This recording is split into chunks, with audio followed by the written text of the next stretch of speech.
하나님의 임재 안으로 들어가기. 사실 오늘부터 저희들 새로운 시리즈로 기도에 대해서 저를 배우기 원하는데, 어쩌면 오늘은 그 기도의 첫 시간으로 어떤 서러운 부분일 수 있습니다. 우리가 어떻게 기도를 통해서 또 우리의 기도의 습관, 우리의 기도의 훈련, 그리고 기도의 삶으로 하나님 앞에 그 하나님의 임재 안으로 들어갈 수 있는지 오늘부터 저희를 살펴보기 원하는데요. 이 시간에 저희를 다 함께 일어나셔서 하나님의 말씀 보실 때 한 구절입니다. 다 같이 한 목소리로 저희를 한 마음으로 오늘 본문의 말씀을 읽겠습니다. 성경 많은 부분에서 하나님의 임재에 대해서 들어가는 것에 대해서 많이 말씀했지만, 이 말씀을 통해서 주제적으로 어떻게 우리가 그 임재 안에 들어갈 수 있을지 살펴볼 텐데요. 시편 105편 4절 있는 말씀 다 함께 한 목소리로 마음을 다해 읽겠습니다. 시작. 주와 그분의 능력을 구할지어다. 항상 그분의 얼굴을 구할지어다. 아멘. 다시 한번 읽겠습니다.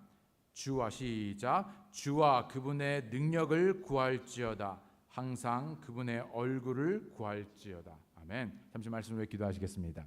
하나님 아버지, 감사합니다. 오늘 우리에게 주신 이 말씀을 통하여 전능하신 손, 당신의 그 손 아래 우리 자신을 겸손히 낮추고 하나님의 권능을 구하는 것뿐만이 아니라 참으로 그 모든 권능의 주 대신 바로 그 하나님의 얼굴을 구하는 자들이 되어 참으로 우리가 어디에 무엇을 하든지 참으로 주님 안에, 그리고 주님과 함께 동행하는, 무엇보다도 하나님의 임재를 매일의 삶에서 경험하고 그 임재로 들어가는 자들이 되게 도와주시옵소서.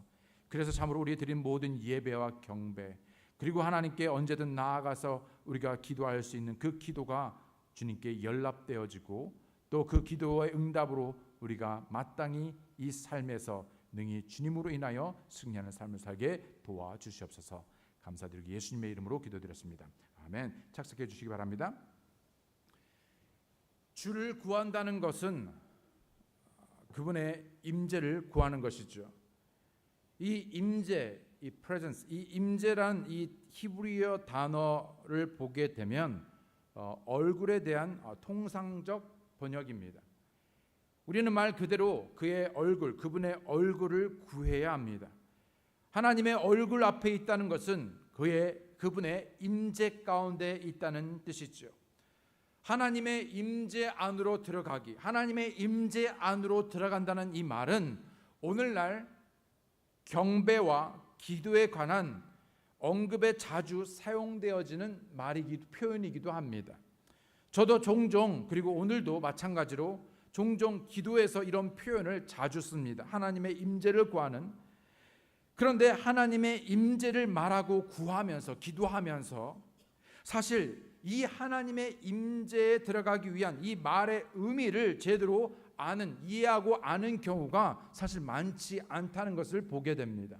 이 단어가 많이 사용돼서 아는 것 같은데 그냥 일상적으로 쓰지만 하나님의 임재가 무엇이고 어떻게 들어가는가에 대해서는 사실 참 막연히 모른다는 것이죠.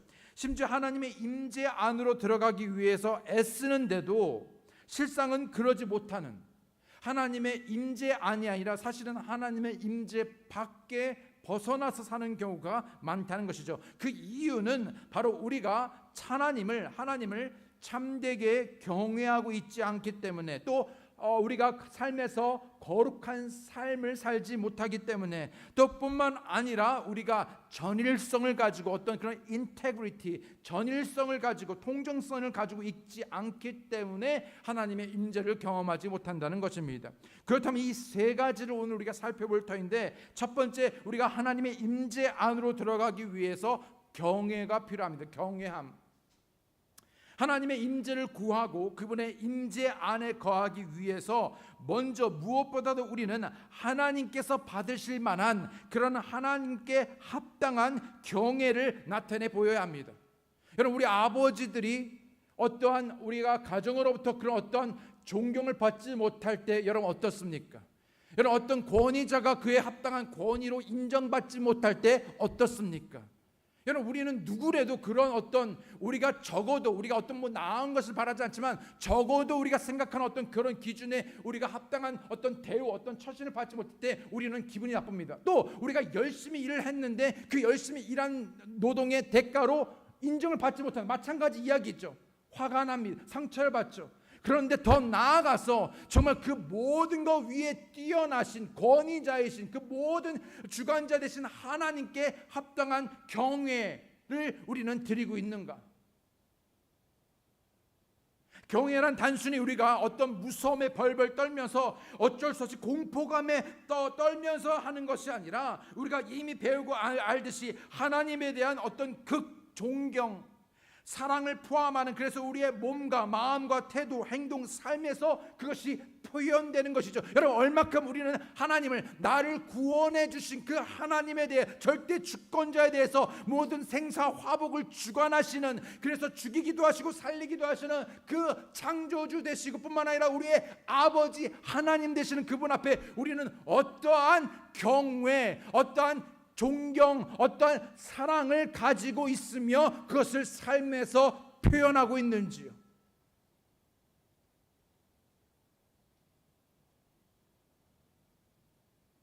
가장 곁에 있는 내 자녀들이, 내 아내들이, 남편, 아버지, 나를 그렇게 내가 뭐 대단한 것을 바라는 건 하지만 그런 존경 없이 그 어떤 무시한 말이나 태도, 그리고 어떤 사람이 없는 것, 투명인과 같은 그런 어떤 취급할 때 우리는 극하게 상처를 입습니다. 나는 하나님에 대한 어떤 경외를 가지고 있는지요. 내가 믿는다라고 말하고, 내가 섬긴다고 말하고, 내가 주라고 말하고, 하나님이라고 말하는 그분에 대해서 말이죠.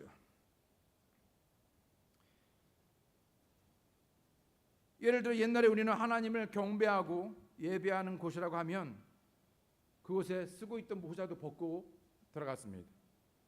그리고 행동 거지를 조심했죠. 그러나 오늘은 그러한 사소한 행동들을 무시하곤 합니다. 그러면서 사람들은 말하기를 모자가 뭐 그리 대단하고 마음이 중요하지. 지금 저는 모자를 말하려고 하는 게 아닙니다. 마음이 중요하지. 물론 마음이 중요합니다. 하나님께서도 우리의 중심, 우리의 마음을 살피시기 때문이죠. 오히려 마음에 없는 거칠애적인 위선적인 그들의 삶, 바리새인들의 삶을 예수님께서 책망하셨습니다. 그런데 문제는 예수님께서 저들이 마음이 없고 행하는 것들을 책망하셨지 저들이 행하는 것을 책망하지 않으셨습니다. 우리는 종종 하나님의 은혜라는 단어 속에 심취되어서 마치 그 은혜가 면책권 마냥 우리는 뭐든지 해도 된다라는 그런 방종하는 삶을 살고 있지는 않은지요. 우리의 예배에 대해서, 우리가 하나님과 동행하는 것에 대해서, 하나님을 경배하는 것에 대해서 너무나 우리는 방종합니다. 하나님의 은혜를 가지고서 마치 그것은 우리가 마음대로, 내 마음대로 내 자유를 가지고 살아야 된다는 그런 어떠한 프리 패스권으로 생각해서 그렇게 산다는 것이지요. 우리의 마음이 중요하지만 그러나 하나님께 예배드리고 경배할 때 우리의 몸, 우리의 태도도 중요합니다. 때문에 우리가 마음만 보내는 것이 아니라 우리의 몸도 함께 이곳에 모이는 것이지요. 우리가 마음을 다해서 하나님을 예배하지만 마음뿐만 아니라 우리의 몸도 같이 하나님께 영광을 돌립니다. 고린도전서 6장 19절 20절에 보게 되면 도대체 무슨 말이냐, 너희의 몸이 너희가 하나님에게서 받은 바 너희 안에 계신 성령님의 전인 줄 너희가 알지 못하느냐. 너희는 너희 자신의 것이 아니니 주께서 값을 치르고 너희를 사셨느니라. 그런즉 하나님의 것인 너희의 몸과 너희 영으로 하나님께 영광을 돌려. 그저 우리의 마음으로 영으로만 예배를 드리는 것이 아니라 뭐라고요? 함께 우리의 몸을 가지고, 왜요? 거룩한 성전이기 때문이죠. 너희 몸이 하나님께 받은 바, 그래서 그저 우리의 마음만이 아니라 우리의 몸도 같이, 우리의 마음과 몸이 같이, 우리의 삶이 참 마음을 다하여서 하나님께 예배드리고 경배드려야 하는 것입니다. 그럼에도 불구하고 오늘날 많은 교회들이, 그리스도인들이 인기 있는, 그리고 가장 선호하는 어떤 신학적인 취향 중에 하나가 은혜, 바로 은혜가 율법을 필요 없게 만드는 것이죠. 그래서 뭐라고 말합니까? 율법주의라고 책망합니다. 율법 뭐 이렇게 하나 말라가, 우리는 은혜로 은혜를 받은 사람들이 있는데, 그래서 그것을 그 율법을 스스로 무너뜨리고 거부합니다. 알레르기 반응을 가지죠. 그래서 그 율법을 폐합니다. 그래서 그 율법이 필요 없다, 하나님 말씀 필요 없다 하지만, 그러나 그 예수님께서도 이 땅에 오셨을 때 율법을 폐하러 온 것이 아니라 율법을 완전하게 완성하기 위해서 오셨습니다. 이 말은 마치 은혜가 있으므로 우리가 어떻게 사느냐는 중요하지 않다는 식의 어떤 극단적인 태도를 보여야 하죠. 수많은 사람들이 은혜를 오해한 탓에 우리는 하나님께 순종해야 한다는 사실을 아니하게 만들어버렸습니다.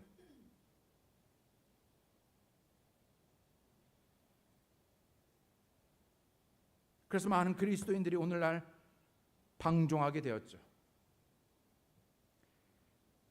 우리는 예수님을 사랑하는 것이 아니라 사실 그 깊은 내면에 우리는 그 예수님을 이용하죠. 그러면서 왜 하나님께서 우리의 기도를 응답하시지 않는지 의아해합니다. 주님께서 우리에게 율법에서 가장 큰 명령에 대해서 말씀하신 적이 있죠. 가장 큰 계명, 가장 큰 율법이 성경에서 가장 큰 명령이 무엇입니까? 그때 예수님께서 주저함없이 이 말씀을 하십니다. 마태복음 22장 31절에 보게 되면 예수님께서 그에게 이르시되, 다 같이 읽어볼까요? 시작. 너는 내 마음을 다하고 혼을 다하고 생각을 다하여 주 내 하나님을 사랑하라. 이 말씀이 가장, 이 성경 모든 전체의 가장 큰 명령, 계명, 율법 말씀이라고 우리에게 가르칩니다. 뭐라고요? 마음을 다하고 혼을 다하고 생각을 다하여 주 내 하나님을 사랑하라. 마음을 다하고 혼을 다하고 생각을 다하고 힘을 다하고 뭔가를 주님으로부터 얻어내기 위해서, 뭔가 주님의 마음에 들고 어떤 높은 기준에 이르기 위해서 해야 하는 어떤 의무감, 책임감으로 순종하는 것이 아니라 우리가 주님을 사랑한다라면 그 모든 말씀 명령에 순종하는 것입니다.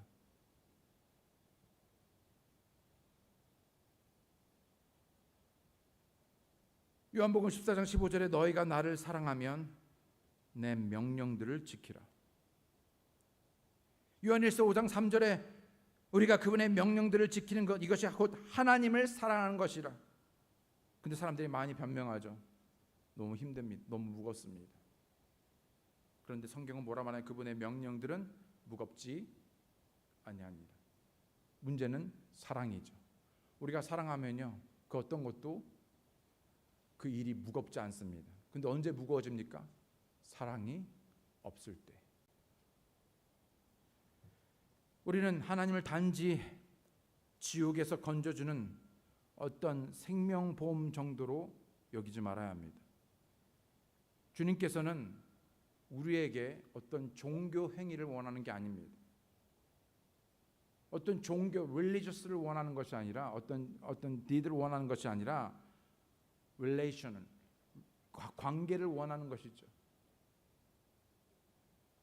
근데 우리는 관계가 없습니다. 오늘은 아버지가 여행에 어떤 출장 여행 와서 아이들에게 선물을 가져옵니다. 근데 아이들이 우와 그러면서 아빠는 쳐다도 보지 않고 선물을 막 가져다가 선물 뜯고 아버지 인사도 안 합니다. 그럼 아버지 어떻습니까? 뭐가 멋쩍죠. 이게 아닌데.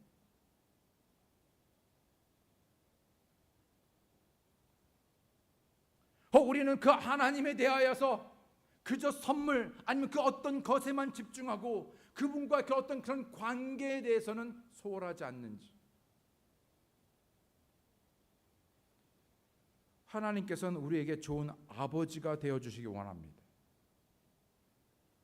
우리가 교통하기 원하시죠. 교통이란 이런 트래픽 교통이 아니라 깊은 사랑을 나누고 어떤 내밀한 뜻을 구하며 그 뜻을 행하고 순종함으로써 누리는 하늘 아버지와의 친밀함을 교통, 커뮤니언이라고 말합니다.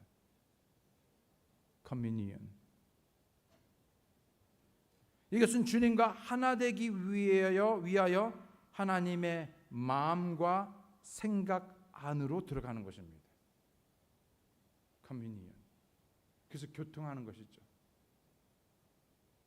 아버지 하나님과 아들 하나님과 성령 하나님이 서로 교통하셨던 것처럼 그 하나님께서 하나님의 자녀인 우리와 관계를 갖고 교제하고 교통하기 원하는데 이게 안 되는 것입니다.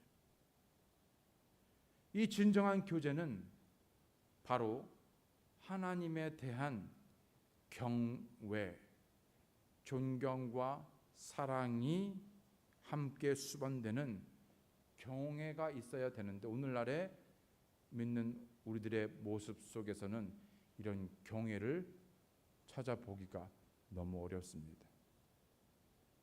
너무 가볍습니다. 두 번째로 거룩함입니다. 하나님을 향한 건강한 두려움이나 그분의 명령들에 대한 깊은 존경심을 가지고 있지 못한다면 우리는 결코 그분의 임재 안으로 들어갈 수 없죠. 이때 우리가 간과할 수 없는 또 하나의 중요한 것은 바로 거룩함입니다. 우리가 하나님의 임재 안에 거하고 그분의 임재 속에 들어가기 위해서는 반드시 그분을 향한 경외와 또한 거룩함이 있어야 합니다. 우리가 하나님께 경배할 때뿐만 아니라 기도를 통해 그분 앞에 나아갈 때 거룩은 너무나 중요한 요소이죠. 왜냐하면 without holiness, 거룩함이 없이는 아무도 주를 보지 못하기 때문입니다. 히브리서 12장 14절에 보게 되면 모든 사람과 더불어 함께 화평과 거룩함을 따르라 라고 말합니다. 그것들이 없이는 화평과 거룩함이 없이는 아무도 주를 보지 못하니라. 여러분 우리가 주를 경험하고 보기 위해서 바로 무엇이 필요하냐면 거룩함이 필요합니다. 마태복음 5장 8절에도 이와 같이 말하고 있죠. 마음이 순수한 pure heart, 순수한 자들은 복이 있나니 왜요? 그들이 하나님을 볼 것이기 때문이라. 누가 하나님을 보게 되는가? pure heart, 거룩한 삶, 거룩함을 가지고 있는 사람들이 하나님을 볼 것입니다. 이 말씀은 바로 우리가 죽은 후에 천국에서 하나님을 뵙는 것을 말하는 것이 아니라 이 땅에서 매일매일 살아가는 일상에서 일어나야 할 일이라고 저는 믿습니다. 그렇다면 우리가 어떻게 그 하나님을 천국에는 당연히 보지만 이 땅에서 이 삶에서 현실에서 우리가 직면하고 하나님을 경험하고 볼 수 있는가? 거룩함이라는 것이죠. 물론 어느 누구도 하나님을 그 거룩하신 하나님을 직접 눈으로 볼 수 있는 사람은 단 한 사람도 없습니다. 누군가 봤다 그러면 그거는요 여러분 거짓말입니다. 스스로 거짓말하든지 아니면 거짓의 아비가 사탄이 우리를 속이든지 그럴 수 없습니다. 물론 우리는 직접 눈으로 볼 수는 없지만 우리가 하나님과 친밀한 관계, 사랑의 관계를 맺고 그분의 임재 안으로 들어감으로써 하나님의 마음과 생각을 알 수 있다는 측면에서 우리는 분명히 그런 측면에서 하나님을 볼 수 있는 것이죠.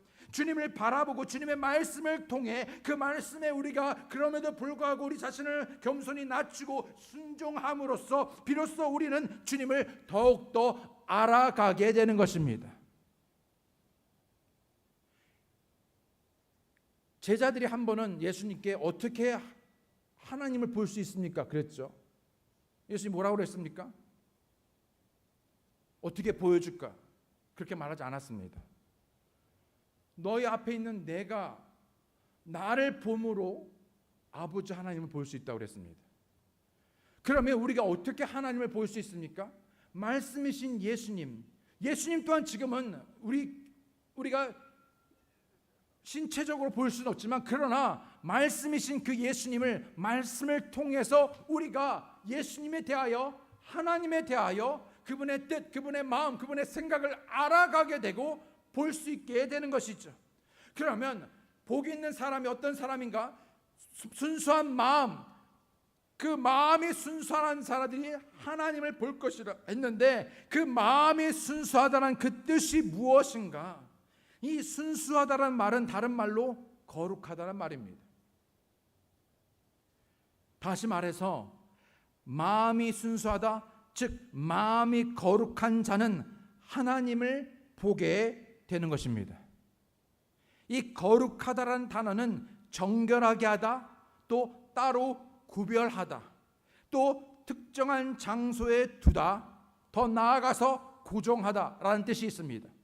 즉 거룩하다는 이 단어는 물론 우리 어느 누구도 완벽하게 하나님처럼 거룩할 수는 없지만, 그러나 내가 거룩한 줄 너희도 거룩하라 했을 때 이 말은 우리가 따로 set apart, 다시 우리가 따로 세상에서 분리되어서 누구에게로, 예수 그리스도 예수님의 말씀 하나님께로 구별하여서 따로 떼어놓는 것입니다. 우리 어머니들이 아버지들을 위해서, 아빠를 위해서, 남편을 위해서, 밥을 먹되 없는 남편을 위해서, 늦게 오는 남편을 위해서 음식을 따로 떼어놓는 것처럼 우리의 삶을 누구에게로, 하나님께로 가장 먼저 떼어놓는 것, 그래서 고정시키는 것, 그래서 가장 특별한 것에 두는 것, 깨끗하게 두는 것, 그것을 거룩함이라고 말하는 것이죠. 즉 마음이 순수한 자라는 것은 마음이 거룩하다, 마음이 고정된 자입니다. 마음이 순수하면 우리의 생각이 하나님과 그 하나님의 뜻, 그 하나님의 길, 하나님의 목적에 fixed, 고정되게 되는 것이죠. 레위기 11장 44절에 보게 되면 나는 주 너의 하나님이니라. 그런즉 내가 거룩하니 너희도 너희 자신을 거룩히 구별하여 거룩할지니라. 너희는 땅에서 기는 것, 즉 기는 그 어떤 것으로 인하여 너희 자신을 더럽히지 말지니라. 그러니까 깨끗하게 구별하여서 고정시키는 것이죠. 레위기 20장 8절에도 너희는 내 법규를 지키고 행하라. 나는 너희를 거룩히 구별하는 주니라. 진리가 너희를 깨끗하게 하느니라. 그러니까 말씀을 통하여 순종함으로 그 말씀에 의하여 깨끗함을 입고 누구에게로, 주께로 고정하여서 set apart, 따로 드리는 것. 베드로전서 1장 15절 16절에 오직 너희를 부르신 분께서 거룩하신 것 같이 너희도 온갖 종류의 행실에서, 이는 어떤 부분이 아니라 모든 행실, 모든 종류의 행실에서 거룩할지니라 라고 말하고 있습니다. 너희가 먹든지 마시든지 무엇을 하든지 하나님의 영광을 위해서, 그래서 그 모든 것이 하나님께로 따로 드려진 것입니다. 기록된 바 내가 거룩하니 너희도 거룩하라 하셨느니라. 여러분, 하나님의 속성을 가장 잘 표현하는 단어가 무엇입니까? 어떤 누구는 사랑, 하나님은 God is love, 사랑이라고 말합니다. 은혜란 말도 쓰고요. 수많은 단어를 하나님을 나타낼 때 사용했지만 가장 하나님을 대표하고 하나님의 속성을 잘 드러내는 가장 위에 가장 적절한 단어가 뭐냐면요, 거룩입니다.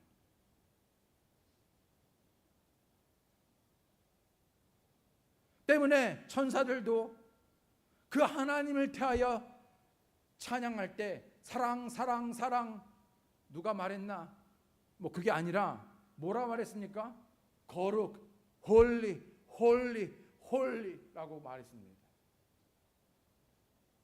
여러분, 우리가 가진 성경을 뭐라고 말합니까? 홀리 바이블. 그러한 하나님의 거룩함에 우리 자신을 고정시켜야 되는데 이 고정이 잘 안 됩니다. 그다음에 기도와 관련되어 하나님을 본다는 것은 또한 어떤 의미인가? 출애굽기 14장 13절에 보게 되면 모세가 백성에게 이르되 너희는 두려워하지 말고 가만히 서서 오늘 주께서 너에게 보여주실 그분의 salvation, 구원을 보라. 역대하 20장 17절에 이 전쟁에서 너희가 싸울 필요가 없나니 너희는 정렬하고 가만히 서서 너희와 함께하는 주의 구원을 보라. 이 구절을 다시 보자면 너희가 거룩하다면 내가 너희에게 나를 나타내 보이겠다, 너희 구원을 이루어 주겠다라고 말하는 것이죠. 사실 이 전쟁 앞에 저들은 먼저 무엇을 해야 되냐면 거룩함으로 자신을 내어드려야 했습니다. 저들이 거룩할 때, 저들이 모두가 함께 주의 말씀으로 거룩한 모습으로 주님 앞에 섰을 때 저들이 싸우는 것이 아니라 하나님께서 싸우셨고 하나님께서 나타나셨고 하나님의 구원을 저에게 보여주셨죠. 너의 인생에서 너희는 너희가 거룩할 때 나를 볼 것이고 너의 구원을 볼 것이다 라는 뜻이, 다시 말해서 기도와 관련하여 우리의 생각이 주께로 고정되었다라면, 즉 주님께서 우리에게 약속하신 것을 이루어 주실 것을 확신한다면, 그래서 믿는 것과 우리가 행하는 것에서 순전하고 순수하다면, 거룩하고 고정되어 있다면, 우리는 그분이 나타나시는 것을, 그분의 구원을, 그분의 역사하심을 분명히 보게 되고 알게 될 것이라는 것입니다. 아멘. 거룩이란 하나님께서 우리에게 말씀하신 말씀을 반드시 행하실 것이라는 것을 확신하는 것입니다. 우리를 깨끗하게 하는 진리의 말씀으로 우리가 확실히 그분의 말씀에 고정될 때 거룩해지는 것입니다. 심플합니다. 진리가 우리를 깨끗하게 할 때, 그 진리 안에 우리가 담가질 때, 진리에 고정되질 때 깨끗해, 정결케 되고 순결케 되어지고 거룩해지는 것. 그래서 어떻게 됩니까? 그분의, 우리가 무엇이든지 구하면 주께서 우리의 기도 응답을 들어주신다 하셨을 때 항상 전제 조건이 무엇입니까? 너희가 하나님의 뜻 안에서, 즉 그분의 말씀에 고정되어 있고 그분의 뜻 안에 있게 되었을 때 무엇이든 구하면 기도 응답이 이루어지는, 그러니까 전제적으로 뭐냐? 거룩함입니다.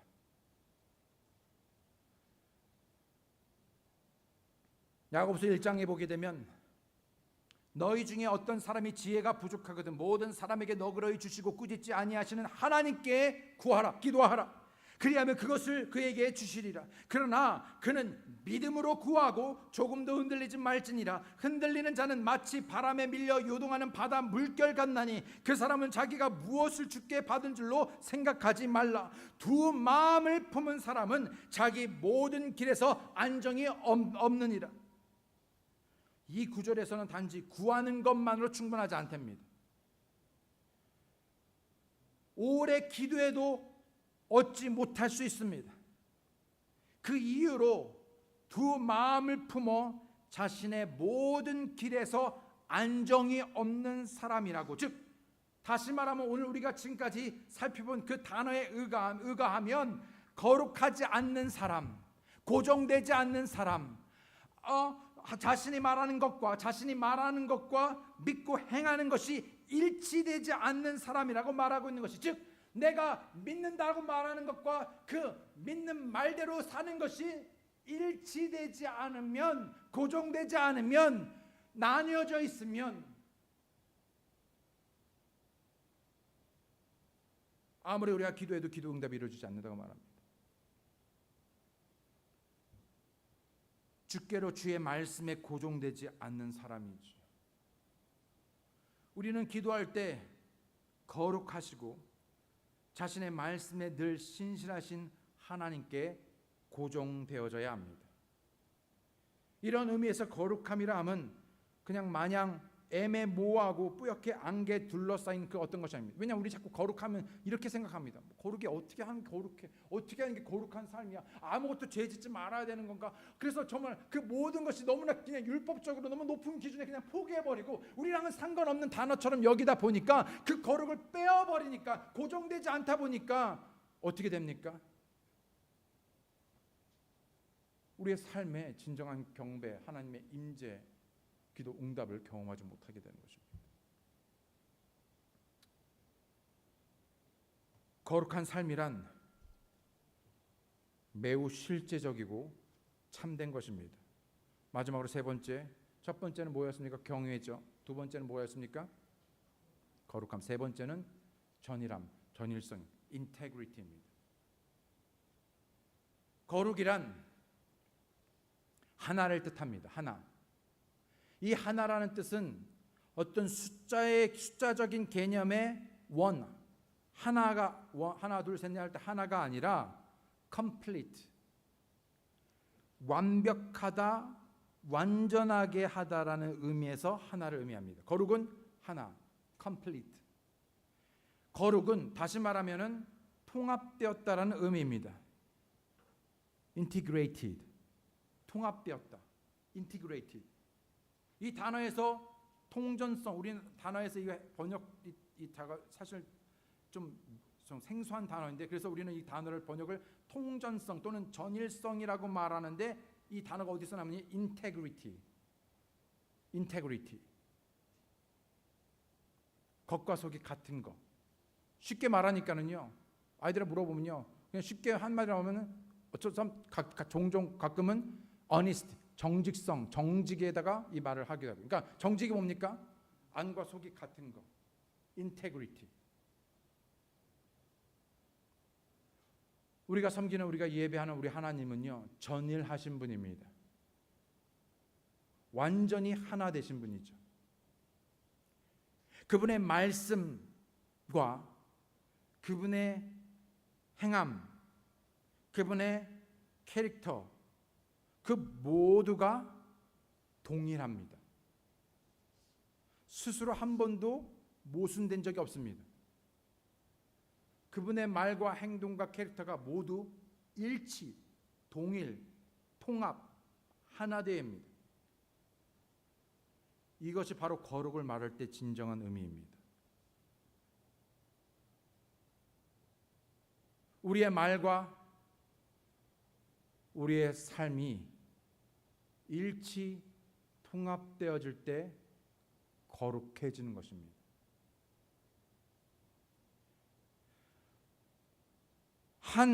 하나님께서는 언제나 한결같고 동일하시죠. 변함이 없으십니다. 자신이 하시겠다고 말씀하신 바를 행하시는데, 이는 어떤 이유로도 자신과 스스로 분리되지 않기 때문이죠. 이것이 기도를 이해하는 데 중요한 것은, 거룩하지 않은 것은 결코 그분의 임재 앞에서 남아 있을 수 없기 때문입니다. 하나 되지 않는 곳에, 거룩하지 않는 곳에 하나님께서는 임재하시지 않으시죠. 때문에 항상 하나님께서 이스라엘 백성들을 이끄시고 역사하시는 곳에서는 항상 그 무엇보다도 가장 먼저 백성들로 하여금 자신을 거룩히 구별하여 깨끗하게 하였습니다. 심지어 여리고 성을 앞에 두고도 하게 한 것이 무엇이었습니까? 거룩히 정결케 하는 것이었습니다. 그리고 그들은 자신을 거룩히 구별함으로써 하나님의 구원하심을 보게, 하나님의 역사하심을 보게 되었죠. 이런 맥락에서 우리가 기도로 하나님께 나아가려면 우리의 말과 행함, 삶에 있어서 그분이 그리하셨던 것처럼 동일한 인테그리티, 통전성, 전일성이 있어야 한다는 것입니다. 거룩은 진리로 말하는 것뿐만 아니라 그 진리대로 살아가야 하는데, 오늘날의 많은 그리스도인들이 말은 하지만, 믿는다고 하지만, 그 말씀을 믿는다고 하지만 그 말씀을 삶으로 가져와서 합의되어지고 아멘 합의되어져서 그 말씀대로 살아가지 않기 때문에 세상 사람들이 볼 때는요, 거룩하지 않는 것이죠. 모순되어진 것입니다. 세상 사람들이 볼 때뿐만 아니라 아버지 하나님께서도 하나님이 나타내어 주셔서 우리가 보기를 원하고, 그래서 그분을 드러내기 원하는데 이게 되지가 않는 거예요. 예레미야 29장 13절에 또 너희가 너희 마음을 다하여 나를 찾으면 나를 찾고 나를 만나리라. 많이 들어보신 말씀입니다. 그런데 왜 그토록 찾는데 만나지지가 않습니까? 왜 만나지지가 않아요? 왜요? 중요한 단어가 있죠. 마음을 다하여. 마음을 다하여 찾았는데 우리의 마음은요, 너무 나눠져 있습니다. 우리의 마음은 이미 다른 곳에 가 있어요. 다른 곳에 가 있어요. 여러분, 학생이 교실에서 공부하는데요, 여러분 눈은 앞 칠판을 보고 있는데 뭔가 멍해요. 마음이 어디 가 있습니까? 딴 데 가 있는 거죠.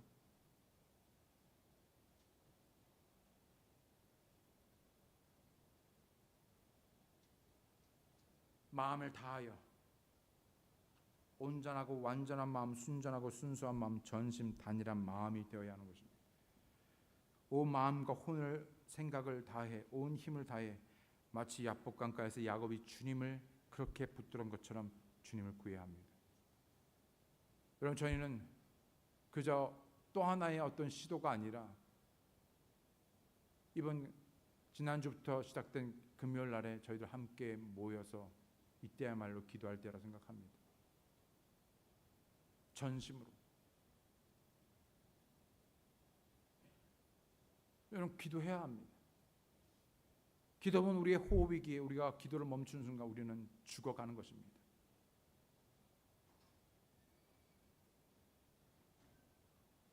만약 우리가 마음을 다하지 않았는데도 주님을 만나게 된다면 그분께서는 자신의 말씀에 신실하지 않게 되는 것입니다. 왜요? 하나님께서는 이미 말씀하시기를 너희가 마음을 다하여 나를 찾으면 나를 찾고 만나리라 했는데, 그냥 좋은 게 좋은 거라고 마음을 다하지 않고 했는데 그 정도면 됐어, 그리고 만나줄게, 그리고 만나고 이렇게 하면요, 하나님이 스스로 자신의 말씀에 대해 모순이 되는 것입니다. 그럴 수가 없어요. 그러니까 반드시 하나님 만나기 위해서는요, 기도의 응답이 이르기 위해서는 하나님의 임재를 경험하여서는 마음을 다해야 합니다. 고정되어지고 거룩해져야 합니다. 전일해야 합니다. 이는 개인의 삶에서뿐만 아니라 믿음의 공동체, 교회에서도 마찬가지죠. 우리가 서로 하나 될 때 그 하나가 되는 그 하나가 되는 것을 방해하는 죄를 버리고 서로를 용서하고 서로 사랑할 때 주께서 우리와 함께 하심으로 그분의 임재를 경험하게 되는 것이죠. 마태복음 18장 20절에 보면 두세 사람이 내 이름으로 함께 모인 것에 나도 거기에 그들의 한가운데 그분의 임재를 말하고 있죠. 그런데 이 말은 숫자적인 개념이 아니라 저들이 어떤 죄로 인해서 어떤 상처로 인해서 하나 되지 못합니다. 그런데 저들은 뭡니까? 최소한 두세 사람, 가장 미니멈의 사람이라 할지라도 저들이 서로를 용서하고 저들이 함께 하나 될 때 그들이 기도하는 그곳의 모임에 내가 저들과 함께 임재하겠다라고 말씀하고 있는 것이죠. 그랬더니 그 바로 다음 구절에 보게 되면 베드로가 말합니다. 용서를 몇 번이나 해야 됩니까? 다른 사람들은 3번 하지만 저는 7번이면 되겠습니까? 그랬더니 아니 70번씩 7번이라도 예수님께서는 끝없이 너희가 하나 되기 위하여 용서하고 사랑의 띠로 함께 하나 되어야 하나 전일하게 하나로 되어야지만 내가 너희와 함께 하겠다고 말합니다. 여러분, 우리의 가정에, 우리의 삶에, 우리의 교회에 주님의 임재하기 위해서 주님이 우리와 함께 하셔야 하는데, 그것을 위해서는 반드시 우리가 그분을 경외하는 것뿐만 아니라 그분의 말씀에 우리가 고정되어 거룩한 삶으로 그리고 함께 통합되는 전일성을 가져야지만 이 일이 이루어집니다. 신약에서 성령님께서 강림하신 것은 예수님을 따르는 제자들이 모두 한 마음이 되었기 때문입니다. 그리고 하나님의 놀라운 역사를 보게 된 것은 저들이 항상 단일한 마음, 저들이 하나 될 때 역사가 일어났습니다. 마가의 다락방에 모인 120명의 사람들이 함께 기도하기 시작했죠. 하루, 이틀, 3일. 그런데 그 키워드는 사도행전 1장 14절에 보면 함께 한 마음이 되어 기도와 간구를 계속하더라. 하나 되었습니다. 사도행전 2장 1절에 오순절 날이 충만히 임하였을 때 그들이 다 한 마음이 되어 한 곳에 있더라. 사도행전 2장 46절에 또 날마다 한 마음이 되어 성전에 가고 집에서 집으로 돌아가며 빵을 떼면서 단일한 마음으로 즐겁게 자기들의 음식을 먹고. 여러분, 우리의 마음이 어디에 있습니까? 우리가 함께 한 마음을 가지시겠습니까? 그 마음이 필요합니다. 우리가 의심하고 마음이 나뉘어 두 마음을 품는다면 전일성, 즉 하나 되지 못한다는 뜻이고 거룩하지 않는다는 말이며 결코 거룩하신 하나님을 경험할 수 없게 된다는 뜻이 되겠죠. 전일하다는 것은 우리의 말과 행동이, 우리의 반응, 태도, 삶이 동일하다는 뜻입니다.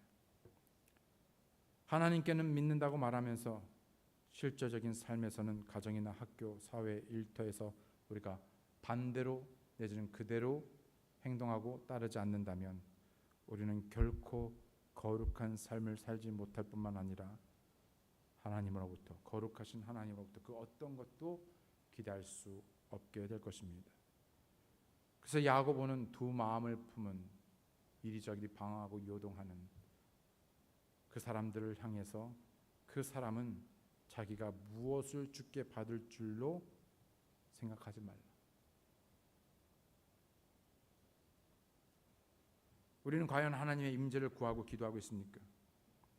시편 11편 7절에 보게 되면 의로우신 주께서 의를 사랑하니, 의로우신 주께서 의를 사랑하시나니 그분의 얼굴은 곧 바른 자를 보시느니라. 역대하 16장 9절에 보게 되면 주의 눈은 온 땅을 두루 이리저리 달리며 완전한 마음으로 그분을 향하는 자들을 위하여 그분의 강하심을 보이시나니. 우리가 하나님의 임재 안으로 들어가기 위해서, 그러기 위해서 먼저 여러분 하나님을 하나님으로서 영화롭게 하고 그분을 경외하는 우리가 되기 원합니다. 그분을 경외하는 우리가 되기 원합니다. 그분의 말씀에 우리가 고정되어서 그분께 우리 자신을 내어드리고 거룩함과 뿐만 아니라 전일함으로 나아가시기 바랍니다. 우리가 하나 될 때, 한 마음이 될 때 주께서 우리 안에 함께 하심으로 우리 모두의 삶의 가정의 교회 하나님의 놀라운 일들을 목격하시고 그분을 경험하시는 여러분과 제가 되기 원합니다. 함께 기도하시겠습니다. 이 시간 저를 다 함께 머리 숙여 기도하실 때 여러분 진정 우리는 하나님의 임재를 구하는지요?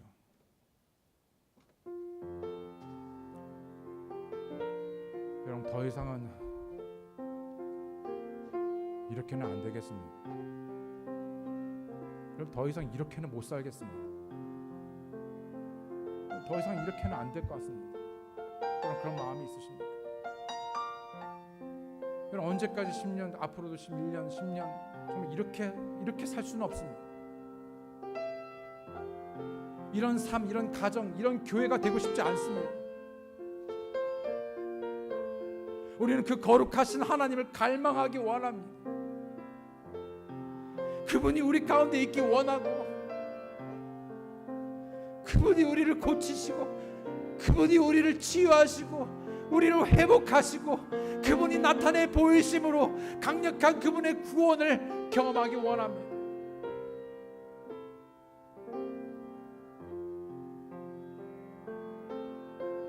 그분을 향한 우리의 마음, 우리는 진정 그분을 경외합니까?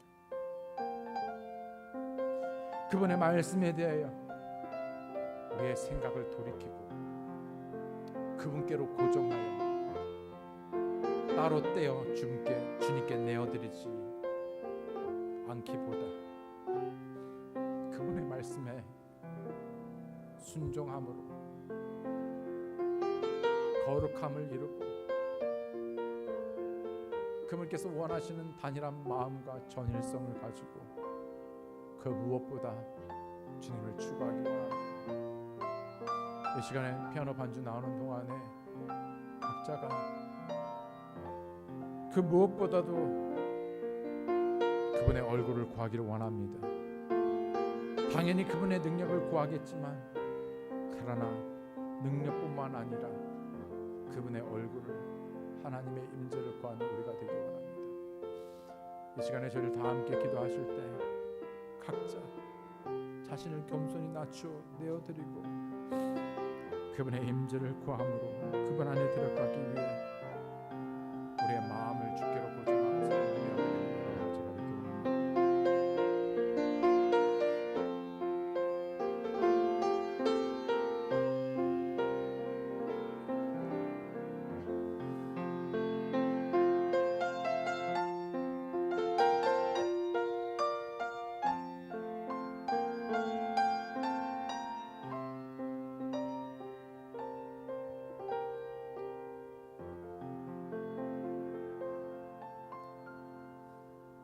하나님 아버지 감사합니다.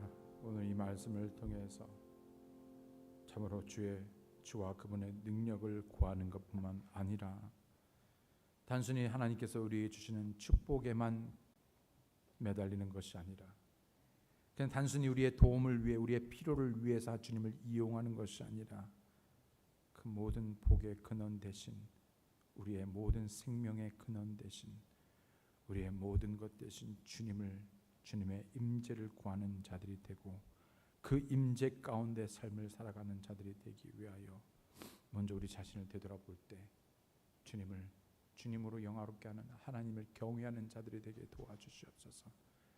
우리의 말과 그리고 우리의 행동과 우리의 삶이 하나로 일치되어지고 고정되어져 주님께 순종함으로 정말 우리가 먼저 단일한 마음 한 마음으로 하나 되어 서로를 용서하고 서로를 친절히 대하며 사랑할 때 그리고 성령께서 우리에게 말씀하시고 인도하실 때 저희를 기꺼이 자신을 겸손히 낮추고 참으로 거룩한 삶을 추구함으로 하나님의 놀라운 구원을 맛보며 주님을 경험하는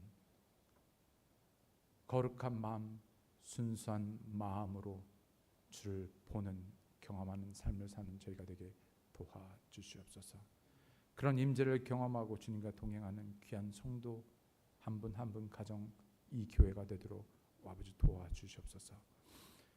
혹 저희 가운데 내지는 오늘 라이브 스트림을 통해서 예배에 참여하시는 그 누군가 아직 예수 그리스도를 마음의 구주로 믿고 구원받지 않은 분이 계시다면 오늘 자신의 죄를 깨닫고 자신의 죄를 위하여 십자가에 피 흘려 죽으시고 3일 만에 부활하심으로 이제 누구든지 예수 그리스도를 마음의 구주로 믿고 입으로 시인하여 받아들이면 구원해 주신다는 그 약속의 말씀에 따라 오늘 주를 믿고 구원받는 강력한 구원의 은혜의 역사가 일어나게 도와주시옵소서. 감사드리며 예수님의 이름으로 기도드렸습니다. 아멘.